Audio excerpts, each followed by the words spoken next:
अब हम अवधान की प्रक्रिया द्वारा जीवन की आधारभूत इकाई अर्थात कोशिका में हमने क्या क्या पढ़ा है उसे क्रमानुसार याद करेंगे। हम जानते हैं जीवन की आधारभूत इकाई कोशिका है और कोशिका की खोज सबसे पहले की थी रॉबर्ट हुक ने 1665 में कॉर्क की कोशिकाओं के रूप में। ये कोशिकाएं निर्जीव कोशिकाएं थी। उसके बाद में एंटोन वॉन ल्यूवेनहॉक ने 1672 में अपने द्वारा जो निर्मित सूक्ष्मदर्शी की सहायता से सजीव कोशिकाओं का अध्ययन किया था। खास तौर से जितने भी सूक्ष्म जीव हैं उनका अध्ययन ल्यूवेनहॉक ने किया सजीव कोशिका के रूप में। यदि हम बात करें कोशिका के प्रकारों के बारे में तो कोशिका को अलग अलग आधार पर अलग अलग प्रकारों में बांटा जाता है। जैसा कि हम बात करें कि पोषण के आधार पर, पोषण अर्थात प्रकाश संश्लेषण, तो पोषण के आधार पर यदि देखा जाए तो पादप कोशिकाएं दो प्रकार की, एक तो पादप कोशिका और एक जंतु कोशिका के रूप में विभाजित होती है। यही हम यदि बात करें कि कोशिकाओं की संख्या, तो कोशिका की संख्या के आधार पर जो कोशिकाएं हैं दो प्रकार की होती हैं, एक कोशिकीय और बहुकोशिकीय। एक कोशिकीय अर्थात जिनमें एक ही कोशिका पाई जाती है, जबकि बहुकोशिकीय जिसमें एक से अधिक कोशिकाएं उपस्थित होती हैं। कोशिका के प्रकारों का अध्ययन करने के पश्चात अब हम बात करें जैसे कोशिका सिद्धांत के बारे में, तो हम जानते हैं कोशिका सिद्धांत दिया था श्लाइडेन व श्वान ने। श्लाइडेन व श्वान ने कोशिका सिद्धांत दिया था और इस कोशिका सिद्धांत में उन्होंने जिन बिंदुओं को डाला वे निम्नलिखित थे। जैसे कोशिका शरीर की संरचनात्मक इकाई है।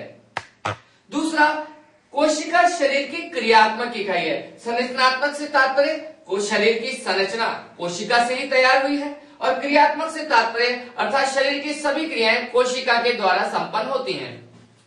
यही हम बात करें कोशिका शरीर की आनुवंशिक इकाई है। इसके अलावा प्रत्येक कोशिका अपनी पूर्ववर्ती कोशिका के विभाजन से बनती है। यह कथन विर्चो नामक वैज्ञानिक ने दिया था। कोशिका सिद्धांत के बारे में जानने के बाद यदि हम बात करें कोशिका की संरचना के बारे में, क्योंकि कोशिका हमारे जीवन की आधारभूत इकाई है, तो कोशिका की संरचना में सबसे बाहरी भाग यदि हम देखें तो वह है कोशिका भित्ति, यानी सबसे बाहरी भाग है कोशिका भित्ति। कोशिका भित्ति के बाद में यदि हम देखें भीतर की ओर प्लाज्मा झिल्ली, जिसे जीव द्रव्य कला भी कहते हैं, और जीव द्रव्य कला के अंदर का जो संपूर्ण घिरा हुआ भाग है वह कहलाता है जीव द्रव्य। यानी कुल मिलाकर इसके तीन भाग हो गए, कोशिका भित्ति, कोशिका भित्ति के भीतर प्लाज्मा झिल्ली और प्लाज्मा झिल्ली के भी भीतर का संपूर्ण भाग जीव द्रव्य। सबसे पहले बात करें जैसे कोशिका भित्ति। कोशिका भित्ति केवल पादप कोशिकाओं में ही पाई जाती है। इसी के कारण से जो पादप कोशिकाएं जो होती हैं वे विशेष लक्षण वाली होती हैं। पादप कोशिकाओं में उपस्थित यह जो कोशिका भित्ति है सेलुलोज से बनी होती है। इसके अलावा यह कोशिका भित्ति कोशिका को दृढ़ता प्रदान करने, दृढ़ता अर्थात मजबूती प्रदान करने, उसे एक निश्चित आकृति प्रदान करने, इसके अलावा उसे सुरक्षा प्रदान करने का कार्य करती है। दृढ़ता, आकृति और सुरक्षा प्रदान करने के गुण के कारण ही हम जानते हैं कि पादप कोशिकाएं अधिक सुरक्षित होती हैं जंतु कोशिकाओं की तुलना में। कोशिका भित्ति के बाद में जब हम बात करते हैं इसके भीतर की ओर आवरण, जो पतला और लचीला आवरण होता है जिसे हम कहते हैं प्लाज्मा झिल्ली। प्लाज्मा झिल्ली जो है उसकी विशेषता के बारे में यदि हम बात करें तो प्लाज्मा झिल्ली चयनात्मक पारगम्य होती है। चयनात्मक पारगम्य से तात्पर्य हम जानते हैं पदार्थों को चयनित करके ही आने जाने देती है। प्लाज्मा झिल्ली लाइपोप्रोटीन की बनी होती है। लाइपोप्रोटीन से मतलब है लिपिड और प्रोटीन से बनी होती है।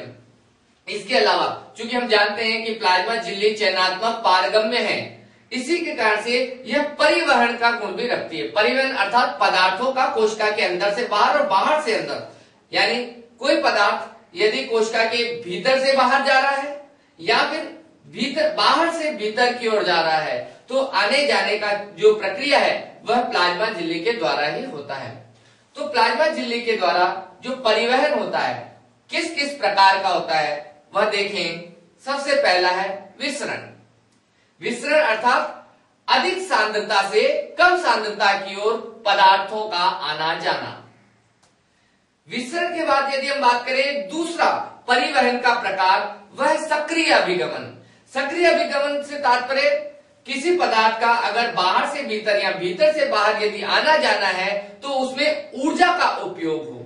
तो ऊर्जा का उपयोग जिस प्रकार के परिवहन में होगा उसे हम कहते हैं सक्रिय परिवहन। परिवहन की श्रृंखला में यदि हम तीसरा देखें तो एंडोसाइटोसिस।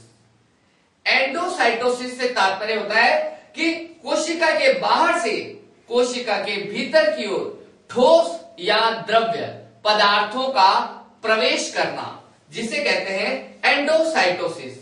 और यदि हम आखिरी बात करें यानी प्लाज्मा झिल्ली के परिवहन के बारे में तो वह है परासरण। परासरण से तात्पर्य है जल का कोशिका के बाहर से भीतर या भीतर से बाहर की ओर आना जाना, क्योंकि जल एक विलायक है।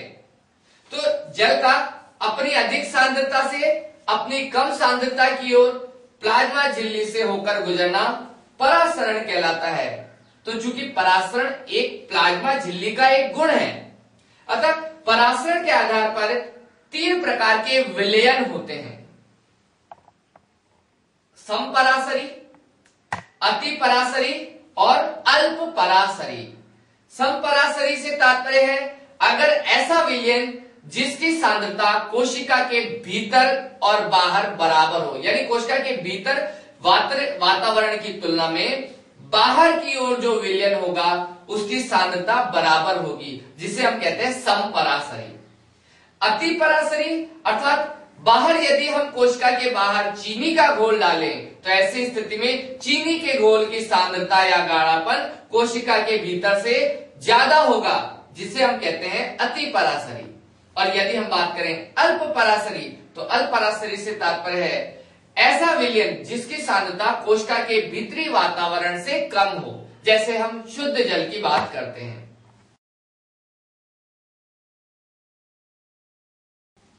तो ये हमने बात की कि प्लाज्मा झिल्ली के कौन कौन से गुण हैं। प्लाज्मा झिल्ली के पश्चात अब हम बात करते हैं प्लाज्मा झिल्ली के भीतर की ओर का जो संपूर्ण भाग है, जिसे हम कहते हैं जीव द्रव्य।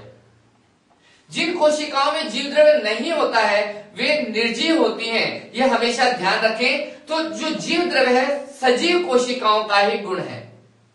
जीव द्रव्य के 2 भाग हैं, केंद्रक और केंद्रक के अलावा दूसरा भाग है कोशिका द्रव्य। यानी जीव द्रव्य में यदि हम इसे देखें तो केंद्रक और केंद्रक के अलावा बचा हुआ संपूर्ण भाग जो है वह कोशिका द्रव्य है। केंद्रक और कोशिका द्रव्य दोनों को ही मिलाकर हम कहते हैं जीव द्रव्य। तो यहां यदि हम बात करें जीव द्रव्य की तो जीव द्रव्य में सबसे पहले हम बात करेंगे केंद्रक की। यदि केंद्रक को देखें, केंद्रक को कोशिका का नियंत्रण कक्ष कहा जाता है, क्योंकि यह कोशिका की विभिन्न क्रियाओं का नियंत्रण करता है। इस केंद्रक के जो प्रमुख भाग हैं वह है सबसे पहले केंद्रक झिल्ली। सबसे पहले हम बात करते हैं केंद्रक झिल्ली। केंद्रक झिल्ली सबसे बाहरी आवरण है केंद्रक का। केंद्रक झिल्ली के अंदर एक विशेष संरचना है जिसका नाम है केंद्रिका।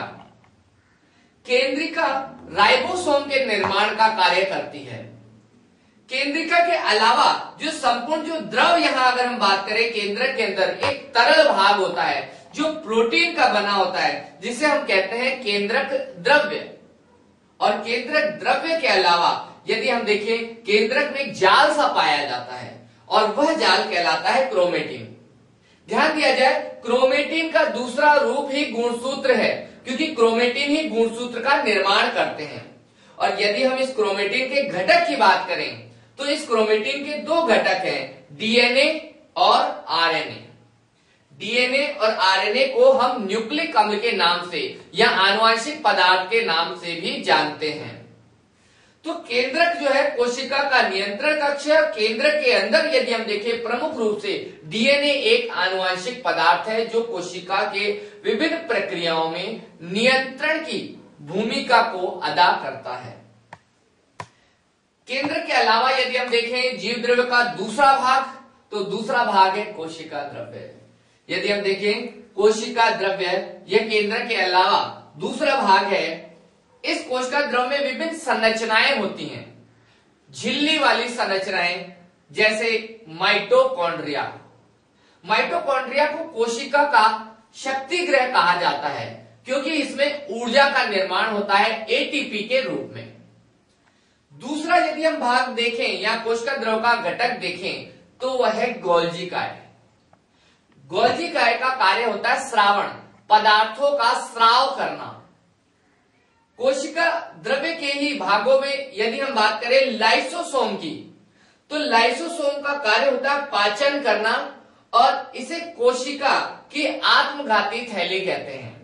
यही हम बात करें यदि राइबोसोम की, तो राइबोसोम कोशिका की प्रोटीन फैक्ट्री है। क्यों? क्योंकि इसमें प्रोटीन का निर्माण किया जाता है। और इसी प्रकार से अगली श्रृंखला में यदि हम देखें कोशिका द्रव्य में, तो वह है अंतर्द्रवी जालिका। अंतर्द्रवी जालिका प्रोटीन संश्लेषण में ही सहायक होती है, लेकिन यहाँ इसका प्रमुख कार्य होता है अंतर्द्रवी जालिका का कि कोशिका का अंतःकंकाल बना लेना। तो यह अंतर्द्रवी जालिका जो है दो प्रकार की होती है, एक खुरदरी अंतर्द्रवी जालिका और एक है चिकनी अंतर्द्रवी जालिका। खुरदरी अंतर्द्रवी जालिका जो होती है उस पर राइबोसोम होते हैं, इसीलिए वो खुरदरी है और इसका कार्य है प्रोटीन का निर्माण करना।